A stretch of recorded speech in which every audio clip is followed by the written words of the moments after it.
It's important because we do this to deliver retirement security for the 60,000 teachers and nurses and social workers and first responders who keep our community running. So, good year. Good year. And would you attribute, your back to basics strategy as being, we'll talk a little bit maybe about the role of the White House, but back to basics, how important was it? Very important. So there were two big factors that led to our strong performance. The first was we had a strong stock market, and certainly the rising tide lifts all ships.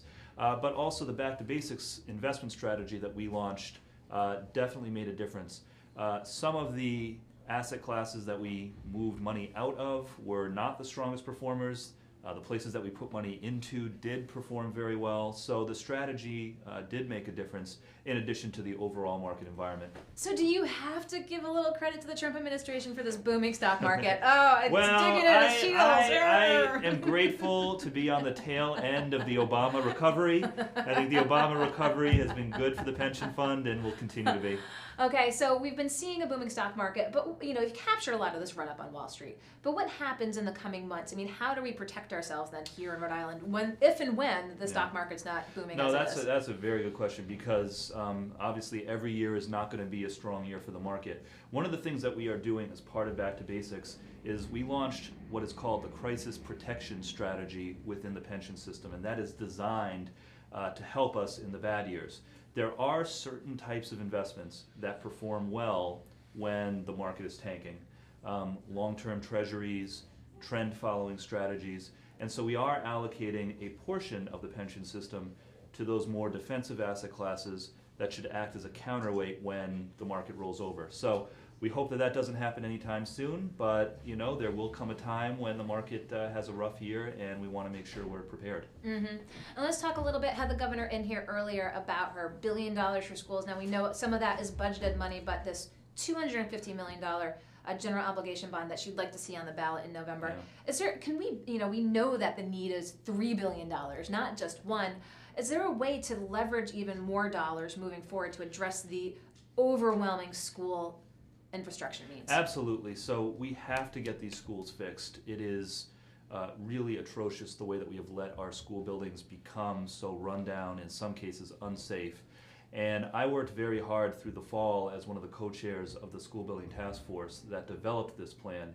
And to answer your question, yes, we do have a way to make a really significant investment in repairing these schools. So what the plan calls for is a mix of funding sources. Part of it would be the state bonding, the first $250 million that we will ask the voters to approve in November if it gets through the General Assembly. But we're also asking the state to continue to spend $80 million a year out of the state budget. But then we're also asking the cities and towns to come up with some matching dollars, because the cities and towns who run these schools ought to have some skin in the game too. So the problem is so big that no one funding source is going to be enough to fix all of it. Mm-hmm. But by piecing it together from a few different places, I think we can make a really significant difference in the quality of these schools, and not only make them safe, which is like the bare minimum, but also equip them with the kind of technology and facilities that you need to teach kids what they need to succeed, the lessons of the 21st century. Okay, I just want to ask you, too, about sports betting. Do you have any concerns at the Supreme Court? And again, the budgetary issue is not your side of things. But what's your thoughts on the revenue from sports betting? And again, we need to see what happens from the Supremes. Yeah, exactly. So there's obviously some uncertainty. We're waiting to see what the Supreme Court does. It does seem that there are other states in addition to us that are anticipating that this is likely to happen. But obviously we'll wait and see and keep our fingers crossed.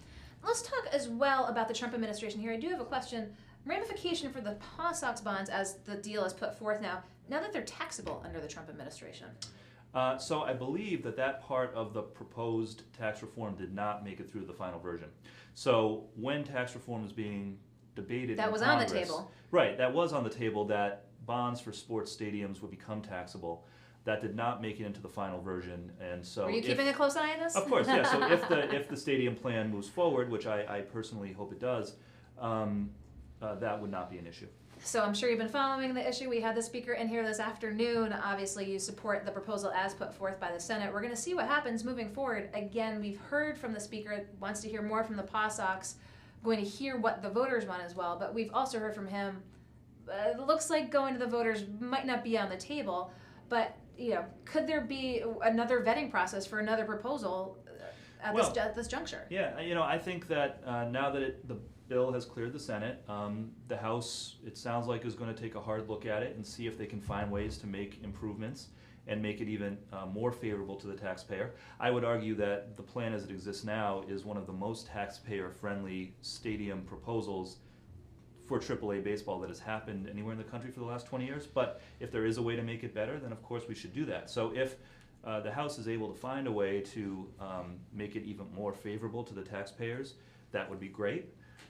So I imagine that they'll go through their process, and we'll see where we end up. We'll see where we end up. But why did you win this week again to talk about the 2017 performance? But you've got plenty on your plate of other things. What would you like to tell viewers as you're here in studio that you've got ahead of you moving forward? Well, so we've already talked about the good pension performance. We've talked about the school's proposal, which I've been very involved in helping to craft.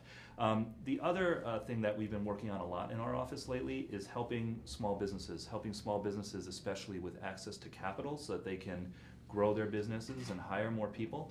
The way we've been doing that is by moving millions of dollars of the state's cash back to local banks and credit unions, including the one on the wall behind us.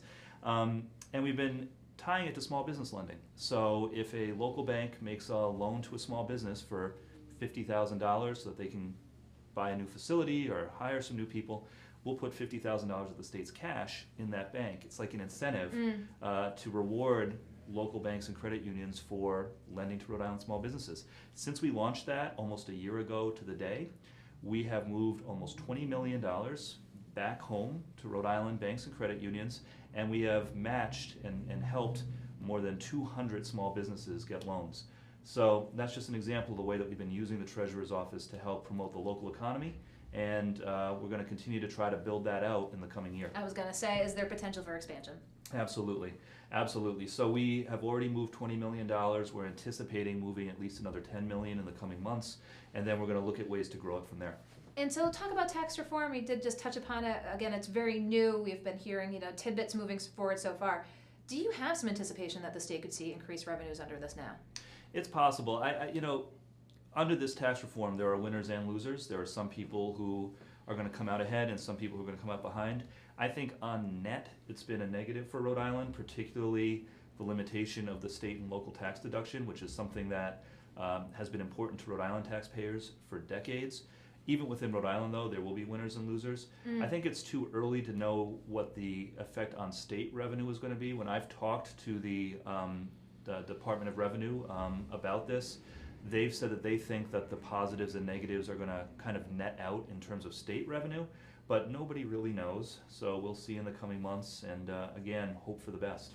Okay, sports betting. If you're a betting man, what are you going to do? Are you going to bet on the Pats or take the Eagles and the points? Oh, come on. Pats all the way. Absolutely. Just had to put that on the greatest spot of all here. time. Again, we got the little respite this weekend, and then next weekend we're going to have the big Super Bowl. Well, I appreciate you taking the time to come in, Treasurer. We'll talk soon about programs moving forward, but General Treasurer Seth Magaziner just wanted to talk about last year's performance, moving forward, how to protect the pension system if the stock market isn't booming as it is, and other things as well. So thank you for taking the time. Thanks for having me. Great to we'll be let back. You go around the corner. Okay, right, one more guys. time. Okay, right. Thanks so much. Okay, it's been a busy day here in the Navigant Credit Union Broadcast Center. Between Governor Gina Raimondo, Speaker of the House Nick Mattiello, Steve Del Sesto, lawyer and receiver in the St. Joseph's bankruptcy proceedings, Bob Wickham, and Molly O'Brien with all things lifestyle. We appreciate your tuning in. We've got lots for you in store for you this weekend on golocalprov.com. If you didn't see it already, on our Facebook page at the Public Safety Complex this afternoon with Commissioner Perry about the recent shootings in Providence. Be sure to check that out. Lots on golocalprov.com as well. We'll be back on Monday. Josh Fenton with Business Mondays, Molly O'Brien with Lifestyle. So wishing everyone a great bye weekend as we head into the Super Bowl, and we look forward to seeing you back here next week. I'm Go Local News Editor.